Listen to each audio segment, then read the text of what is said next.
반갑습니다. 돈쌤 정현도입니다.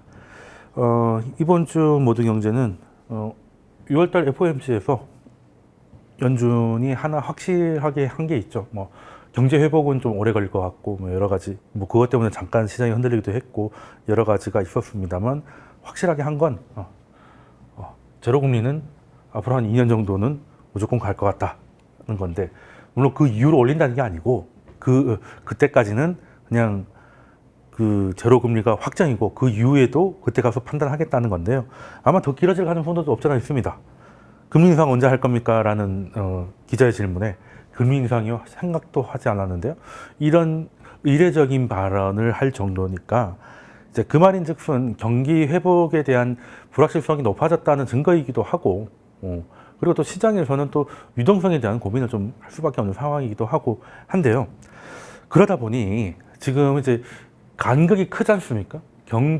실물 경제하고 유동성 이후로 올라가 있는 자본시장의 간극이 크고, 이게 언제까지 가능할까에 대한 의문도 분명히 타당하고 많이들 걱정하고 계신데요.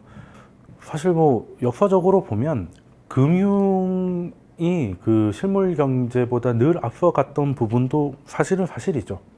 사실이고, 물론 뭐 80년대나 이 이전에 금융이 조금 발달하기 전까지만 해도 우리는 그냥 말 그대로 현금을 갖고 다녀야 되는 시절이라서 뭐 한계가 분명히 했습니다만, 쉽게 말씀드리면 최근 이제 산업혁명 이후로 뭐 엄청나게 GDP가 많이 성장을 했지 않습니까? 그때 이제 뭐 1차는 증기기관이었고 뭐 2차는 이제 내연기관 뭐 이렇게들 많이들 들어보셨을 건데, 이제 이건 이제 이동과 물류의 혁신이기도 했습니다만, 자동차가 나오면 재밌는 거는 자동차 할부가 나왔거든요. 자동차 할부가 신용카드보다 먼저 나온 어떻게 보면 금융 서비스인데, 자, 자동차라는 거는 부품이 많이 들어가기 때문에 그 계열사, 그 협력사들이 많고 그것 때문에 고용 창출 효과가 크다, 이런 얘기는 들어보셨을 겁니다. 자, 그러면 보통 사람들이 대학을 졸업해가지고 취업을 했습니다. 차를 하나 사고 싶어요. 근데 할부가 없어요. 그러면 이제 현금 주고 사야겠죠. 그러면 다 모아서 사고 하면 개인도 사는 게 느리겠지만 자동차 판매가 느려질 수밖에 없지 않습니까? 촉진이 안 되기 때문에 그 자동차 산업이 커지질 않고, 그럼 거기 관련된 업체들의 매출도 늘지 않으니까 고용도 빨리 늘지 않아요. 근데 한 취업을 해가지고 어느 정도 지나서 이제 할부로 자동차를 사게 되면 실제보다 더 빨리, 할부라는 게 사실 별거 아니지 않습니까? 미래의 나의 소득을 담보로 좀 미리 사서 나눠서 갚아나가는 거잖아요. 갚아나가는 건데, 그러다 보니 100명이 예전에 입사를 했으면 예전에 그 100명 중에 상당 부분이 뭐 몇천만 원 이상을 모아서 이제 차를 사야 되는데, 그게 아니라 입사하고 얼마 안 지나서 차를 사기 시작하면 자동차 판매가 늘어나고, 그리고 그 늘어나면 이제 그 관련 업체들의 매출이 늘고 고용이 늘다 보니 또 이렇게 선순환이 됐던 것도 분명히 있습니다. 그래서 이제 금융이 원래는 이제 실물 경제를 이제 뒤에서 이제 백업해준 역할을 하다가 이제 많은 위기를 좀 겪고 하다 보니 이제 백업이 아니라 이제 마치 이제 금융 시장이 이제 메인이 돼버린 듯한 느낌이 최근 들어서는 좀 강하긴 한데요. 특히 이런 게 조금 이제 과열화되고 시장의 그 낙관론까지는 아니라도 약간 안도감이라도 퍼지면 대표적으로 나타났던, 특히 주식시장에서 나타났던 현상 중에 하나가 소위 말해서 가는 놈들이 엄청 가는 시장이에요. 그러니까 예전에도 그런 적이 있었는데, 이게 그 68년에서 73년까지 주식시장이 굉장히 좋았습니다.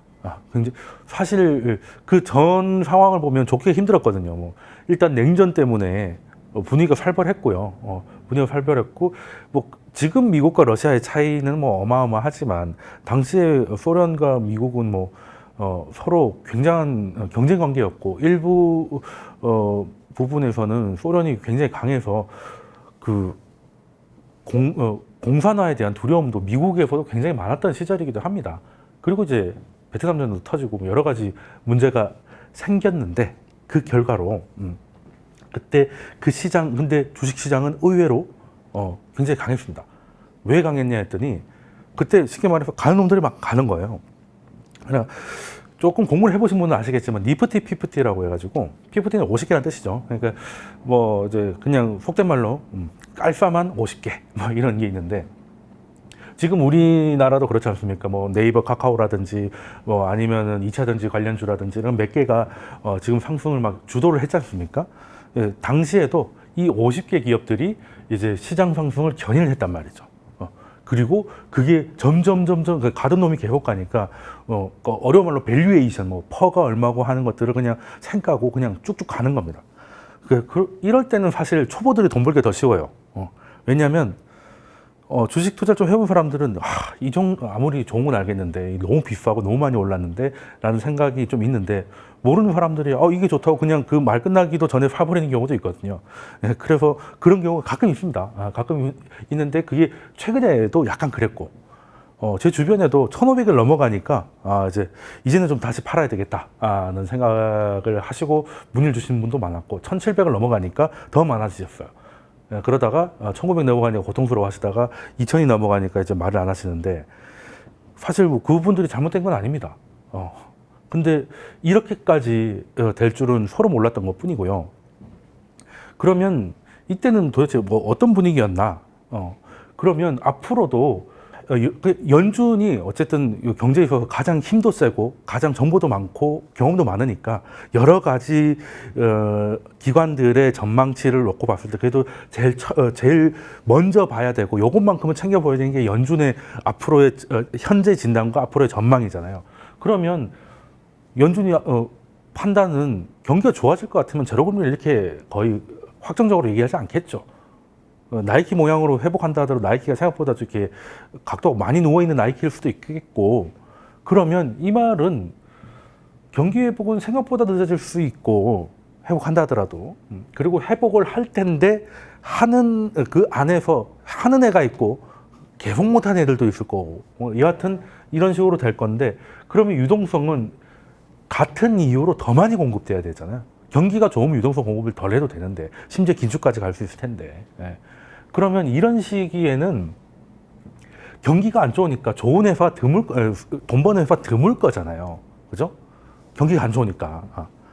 그런데 돈은 많이 공급됩니다. 그럼 이 돈들이 실물 경제로 다 가기는 어렵죠. 경기가 안 좋은데. 그러면 이제 돈을 많이 공급을 하니까 돈 가치는 떨어질 것 같아요. 뭐라도 사야 됩니다. 그럼 뭘 사야 되겠습니까? 이 와중에 회복이 잘 되고 있는 아이들, 아니면 심지어 후회주들, 그런 애들한테 돈이 몰리니까, 뭐 예전에는 뭐 코스피 기준으로도 뭐 퍼가 한 12 정도 되면 밀렸었는데 뭐 이런 것들을 그냥 생각하고 그냥 갈 수도 있다는 거예요.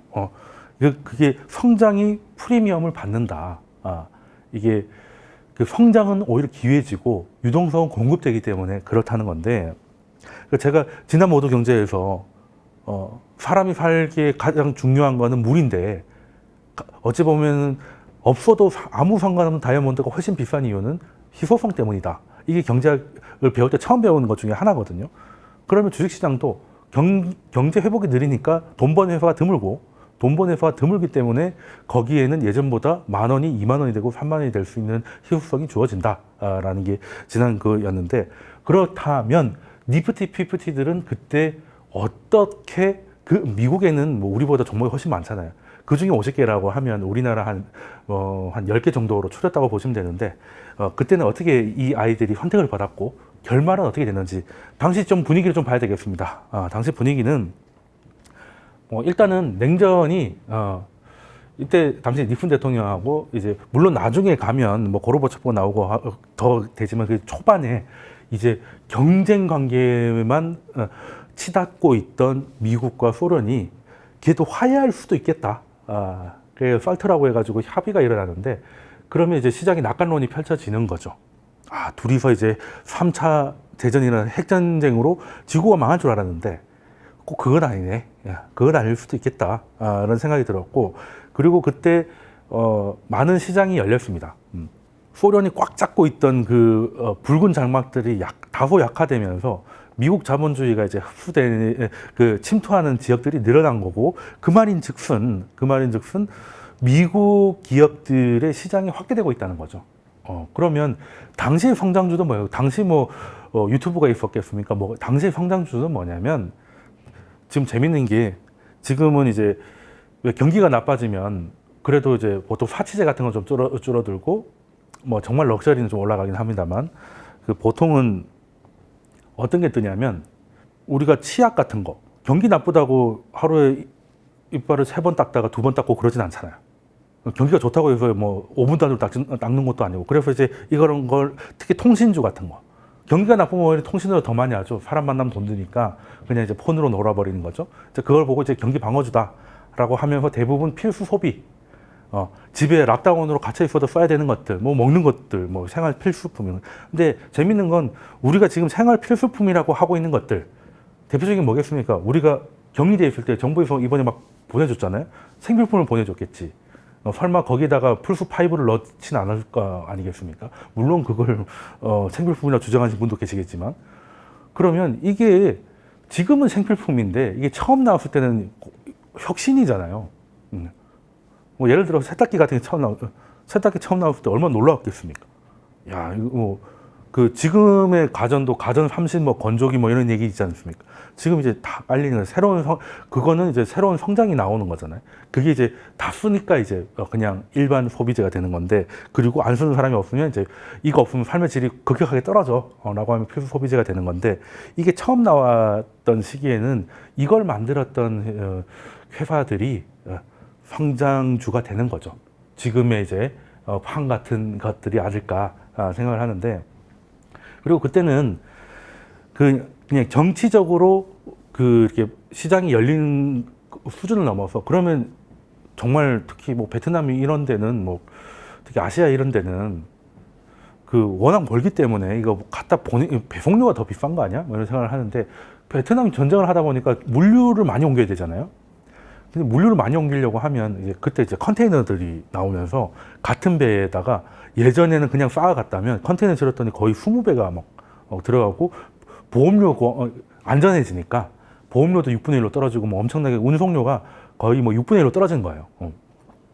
그러니 이제 교역을 많이 할 수 있고 그러니까 시장이 열리면 그 시장에 물건을 보내는 것도 좋아졌고 그리고 당시에는 지금 이제 스마트폰 같은 것들이 이제 스마트폰이 필수품이 됐는데 그때 뭐 트랜지스터 같은 것들이 나와가지고 이제 뭐 계산기 같은 거 우리 어릴 때만 해도 막 주판 대회하고 뭐 3회 6승이요 뭐 이런 거 했던 거 기억나실 텐데 예. 그때 이제 그냥 계산기를 넘어서 제모 계산기 이런 것들도 나오면서 이제 이게 그리고 라디오 당시 라디오는 이제 엄청나게 뭐라고 지금 뭐라고 해야 되죠? 뭐 아이폰 프로 맥스라고 봐야 되나? 뭐 그 정도였던 것들인데 그 소형화 되기 시작하면서 소형화 된다는 거는 한꺼번에 많이 쓰라고 수출도 많이 할 수 있는 거예요. 그죠? 그러니까 이걸 만드는 기업들이 시장도 열렸어, 보내기도 좋아졌고, 그러면은 매출 기대감이 올라가니까 주가는 당연히 올라가겠죠. 그때 대표적인 게 여기 또 오랜만에 보는 분들이 많은데 여기 헨리 키신저도 여기. 그때 이제 워렌 버핏만 해도 이때 되게 젊었을 텐데 이때 사실 큰 돈 벌죠. 지금 워렌 버핏이 절대 연관이음을 가지고 놀면 절대 안 되는데 그때 이제 그래도 현재 버핏이 되기 위해서 토대를 마련했던 시기가 있을 겁니다. 지금이야 이제 여러 가지 이제 통찰을 주시는데 본인도 이 통찰을 얻는 과정이 있었을 거 아니에요. 그때 대표적인 게 코카콜라 좋아하시는 거는 지금도 코카콜라의 큰 주주시고 그리고 건강 비결 물어보면 코카콜라라고 늘 대답하시는 게 워렌 버핏 할아버지인데 그때 70년대 병입니다. 약간 비슷하면서 다르죠. 그러니까 이게 당시에 미국 자본주의가 이제 미국하고 뭔가 외교를 트면 이제 제일 먼저 나오는 게 이제 맥도날드 들어갔다, 코카콜라 마시는 이런 게 나왔지 않습니까? 그래서 뭐 예전에는 뭐 운동권에서는 농담으로 뭐 콜라는 미국의 똥물이다 뭐 이런 얘기도 하고 할 정도로 상징적인 존재였다는 겁니다. 그리고 지금 이제 이게 면도기거든요. 이게 질레트입니다. 버핏 형이 좋아하는 이유가 경기가 아무리 나빠도 세계 인구의 절반은 남자고 남자의 절반은 면도를 해야 됩니다. 경기하고 무관한 거죠. 안정적인 거 좋아하시잖아요. 확실한 거 좋아하시잖아요. 그러니까 얘는 마셔보니까 확실하고 그리고 얘도 그리고 면도기 예전에는 뭐 영화 보면 막 이렇게 누워가지고 이제 이발사가 막 깎아주고 이게 마치 엄청난 귀족 서비스 같은 거였는데 출장 가서도 요거 하나 들고 와서 아침에 깔끔하게 면도를 할 수 있다는 거는 당시에 어마어마한 혁신이었다는 거죠. 특히 미국 남자들 수염 뭐 저도 만만치 않습니다만 많잖아요. 이거 없었으면 어쩔 뻔했겠습니까? 전부 다 장비처럼 이러고 다닐 수도 없는 거고.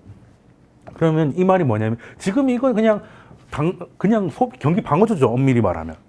근데 당시에는 이게 성장주였다는 거예요. 성장주고 미국 애들은 이미 마시고 있어가지고 시장이 정체되기 시작했는데 중국이 열리고 한국이 열리고 그리고 아프리카가 열리고 하면서 그리고 물류도 해결되니까 야 얘네들이 엄청나겠네. 그리고 그리고 소위 말해서 공산주의자라고 수염 안 나요? 나죠. 다. 그러니까 사실 주식에서 정말 주식이 크게 오르는 거 뭐 소위 말하면 뭐 템버거 뭐 이런 거 하지 않습니까? 이제 이거는 원래 가치주였다는 거. 가치주였던 게 성장주로 변신할 때, 그때 정말 크게 리레이팅을 합니다. 그리고 성장주가 계속 성장주일 때, 이제 한물 가치가 아니라 예를 들어서 싸이월드로 시작했다가 지금 인스타까지 왔다면 이제 엄청난 성장주가 되어 있겠죠. 그런 기업들을 사실 찾아야 되고 이때는 사실 새로운 성장주가 나왔던 시기고 이것 때문에 퍼져나가니까 그때 이제 시총에서 상당 부분 차지했던 게 소비재입니다. 그러니까 이때 사실 우리의 생활 수준이 많이 올라갔다는 거죠. 그 전에는 생활 필수품이라고 하면 물하고 감자였어요. 그렇죠? 먹는 거였습니다. 그 외에는 뭐 가꾸고 뭐 아니면 이거 콜라는 물이 아니잖아요. 그렇죠? 그냥 청량감을 느끼기 위해서 마시는 어쨌든 뭐 사치품 같은 거잖아. 그죠? 그리고 수염 안 깎아도 죽진 않아요. 그죠? 그래서 그때 당시 이런 것들은 삶의 수준이 높아지면서 이제 새로운 성장주로 갔던 거고 그게 시장까지 넓어지는 국제 정서를 만나가지고 엄청난 성장을 했다는 겁니다. 아무튼 성장을 했고 그때 이제 PER, 이제 밸류에이션의 대표적인 PER로 보면은 S&P 500이 당시 평균이 한 18배에서 19배 정도였는데 여기 나와 있는 코카콜라가 42까지 갔고요. 그리고 당시 최고의 퍼가 뭐였냐면 지금도 좀 놀랍습니다만 예전에 그 어디 놀러 가면 이게 조끼 입고 노란색에서 사진 이렇게 아저씨들 막 해가지고 사진 찍어 달라고 하면 뭐 달력 사진 같은 거 찍어주는 그런 거 나시면 아재고. 근데 당시 폴라로이드 아시죠? 폴라로이드가 퍼가 92까지 갔는데요. 지금도 재밌지 않습니까? 사진 찍으면 사진 그냥 나와요. 그러니까 디카는 그냥 LCD에 보이는 건데 그게 그때 당시에도 폴라로이드가 있었단 말입니다.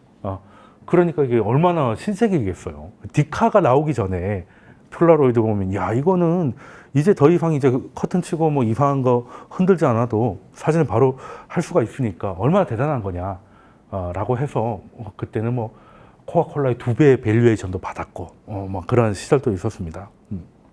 여기까지가 어떻게 보면 이제 지금은 소비재지만 당시에는 성장주가 나와서 했던 거고 그리고 시장 분위기가 니프티 PPT하고 지금하고 좀 비슷한 것 중에 하나가 뭐냐면 시장에 참여하는 사람들이 미국은 1929년에서 1933년까지 대공황을 겪고 그 이후로도 주식 시장 계속 하락장이었어가지고 그냥 주식을 오래 한 사람이 별로 없었어요. 뭐 해봐야 뭐합니까? 맨날 내려가기만 하는데.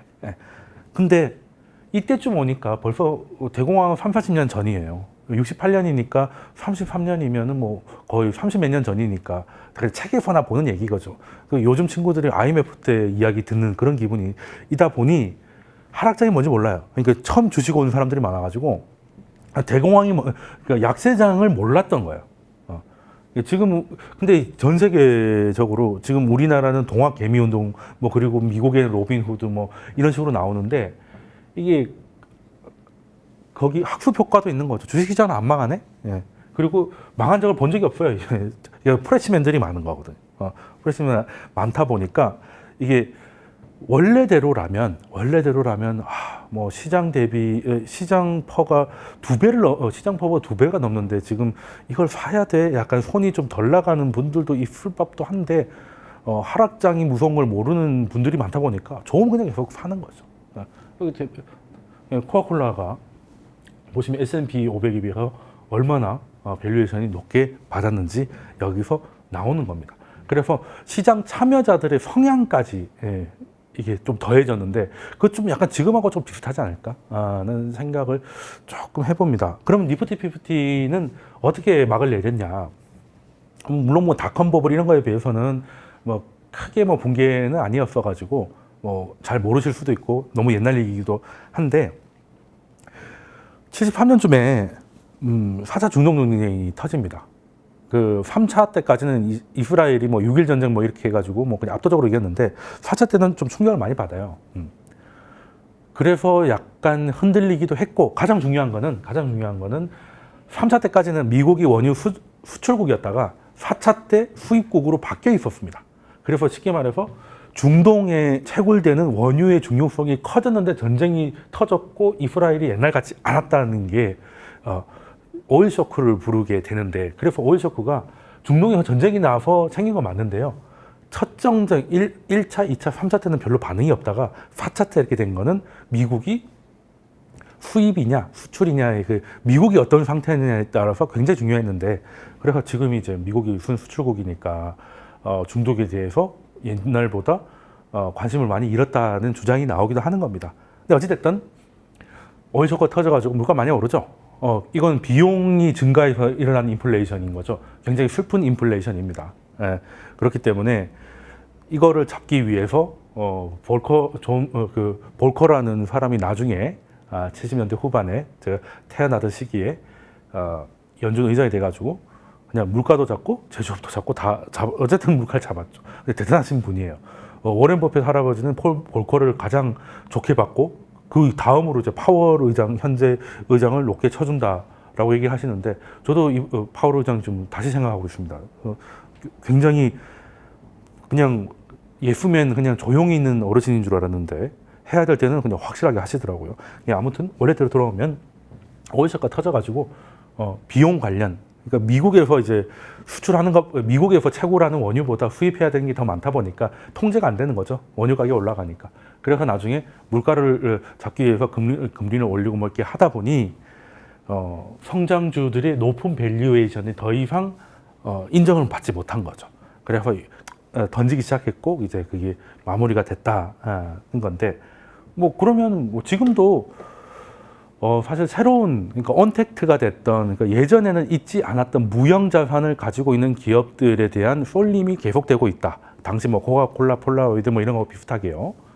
그리고 시장 참여자들이 스마트해졌다. 그러니까 좋게 말하면 스마트, 나쁘게 말하면 하락장을 잘 못 겪어본 사람일 수도 있고, 그래서 예전보다 훨씬 과감한 투자를 한다.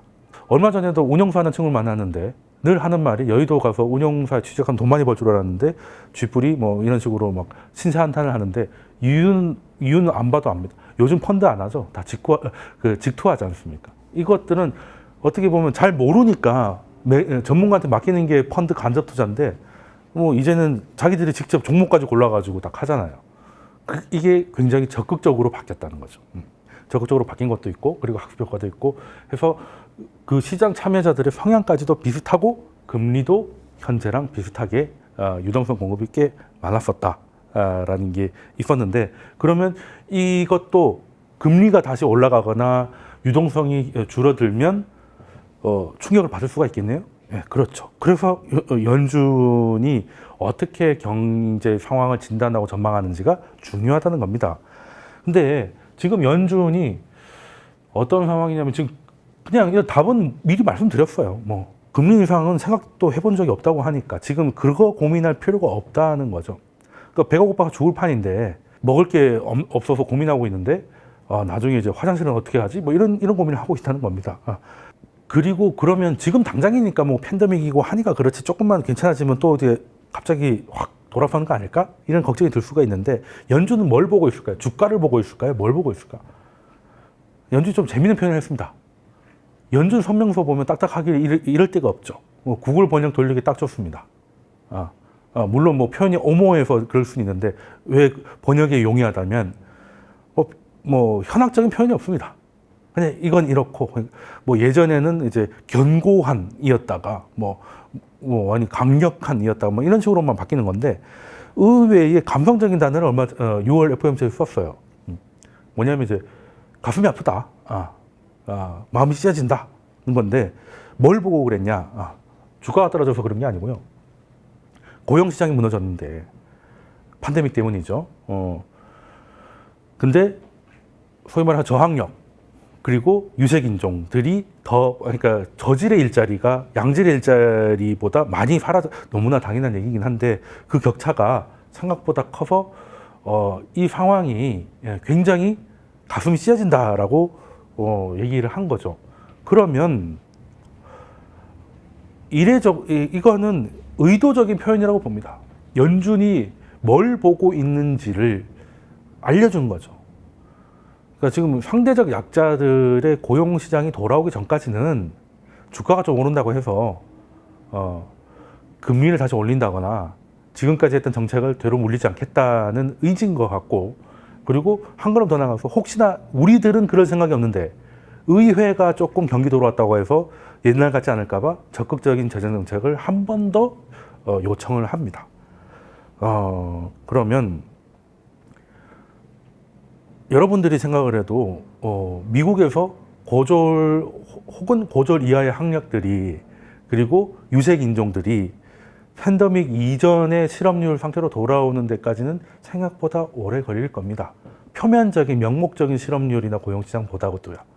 그러면 연준은 꽤 오랫동안 저금리를 유지할 수가 있고, 그 사이에 많은 크래시들이 나타난다면 뭐 마이너스 금리나 이런 마지막 카드를 아끼기 위해서 범위를 좀 더 확대하고, 이미 정부가 출자하고 의회가 승인한 돈들 중에 한 푼도 쓰지 않았던 돈들을 쓰기 시작할 수도 있다고 봅니다. 그래서 앞으로 유동성은 하나의 상수가 될 수가 있고, 물론 니프티, 피프티든 뭐 이런 식의 장이 무한정 가지 않는다는 것은 너무나 잘 알고 계시겠지만, 그렇다고 해서 지금이나 이런 것들을 그 괴리감만 놓고 본다는 건 이제 조금 또 다른 리스크에 노출될 수도 있겠다라는 거고요. 그러면 그래도 연준은 물가가 오르면 금리 인상에 대한 고민을 하지 않을 수가 없겠죠. 그럼 물가는 언제 오를까요? 모르겠습니다. 지금 그걸 걱정할 때는 아닌 것 같아요. 돈을 많이 풀었는데 돈이 돌질 않아요. 이건 거의 추세적인 흐름입니다. 이거는 60년대부터니까 최근 거를 확대해 보면 급격하게 더 떨어졌죠. 좀 2017년 막 돌아오고 하면 좀 돌아가는 했더니 또 돌아간 것도 아니에요. 마이너스였다가 거기에 살짝 들었다가, 그래서 2018년 이때 미국이 목표대로 금리를 올렸던 유일한 해가 2018년이잖아요. 4번. 그나마 이게 됐으니까. 2%를 한 번이라도 살짝 찍었으니까요. 근데 지금 이렇습니다. 아니, 여러분들이 미국인이라고 미국에서 기업을 한다거나 생각을 해보십시오. 지금 뭐 이런 상황에 주가 좀 올랐다고 해가지고 막 공격적으로 고용을 늘리고 매장을 넓히고 하겠습니까? 돈이 안 돌죠. 돈이 안 돕니다. 내려갈 수밖에 없어요. 그러니까 하나는 커지는데 하나는 내려가니까 인플레이션은 지금 당장 걱정할 문제는 아닌 것 같다는 생각을 하고, 또 이런 상황에서 또 재밌는 게, 모든 경제 위기가 한번 턱 터지면 뭐가 버블이 있었으니까 위기가 온 거잖아요. 그러면 버블이 있었던 그 섹터에 2008년 같으면 이제 부동산 시장이 될 것이고, 닷컴 때는 돈도 벌지 못했던 닷컴 기업들 중에 몇 개 기업들이 문제였을 것이고, 그런 것들이 이제 구조 조정을 하고 하는 과정에서 이제 디레버리징이 있었을 텐데, 미국은 서브프라임 이후로 가계부채를 확실히 이제 제어가 돼 버려가지고 지금 미국 가계부채 걱정하는 사람은 아무도 없습니다. 너무 미국처럼 되고 싶다는 나라들밖에 없죠. 근데 이번에는 돈을 많이 풀렸는데 미국의 부동산이 잘못한 게 하나도 없다 보니까 부동산 가격이 안 내려갑니다.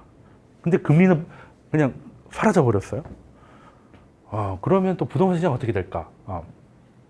이것도 나중에 좀 고민해 봐야 될 건 이거라고 봅니다. 지금 인플레이션이 물론 인플레이션 안에 집값도 당연히 포함이긴 한데, 이제 보통 이제 인플레이션이라고 실물 자산의 실물 시장의 인플레이션이고, 이제 지금까지는 자산 시장에 인플레이션이 있었다는 건 다들 아실 거예요. 금융위기 이후로 계속됐는데 이게 그쪽으로 갈 가능성이 굉장히 높다는 겁니다. 이번에도 미국은 가격 조정이 없었고요. 우리는 전세가가 오르고 있죠. 어쨌든 전세가가 올라가면 집값은 나중에 올라가게 돼 있습니다. 그건 안 그랬던 적이 없잖아요. 그래서 좀 길게 보면 인플레이션은 오는데 자산시장의 인플레이션이 차라리 왔으면 왔지, 지금 당장의 인플레이션은 지금 걱정이 우선거리가 조금 뒤로 해도 좋고, 그리고 그 사이에 쏠림 현상은 이번에도 반복될 가능성이 높고 이미 확인되고 있지 않습니까?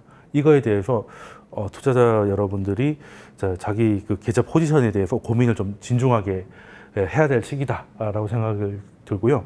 뭐 혹시 이런 거에 대해서 좀 더 관심 있으신 분들은 제 유튜브에서 계속 이런 얘기를 하고 있으니까 방문해 주셔가지고 좀 더 많은 정보 들어주시면 감사할 것 같고요. 이번 주 모두 경제는 여기까지 하겠습니다. 감사합니다.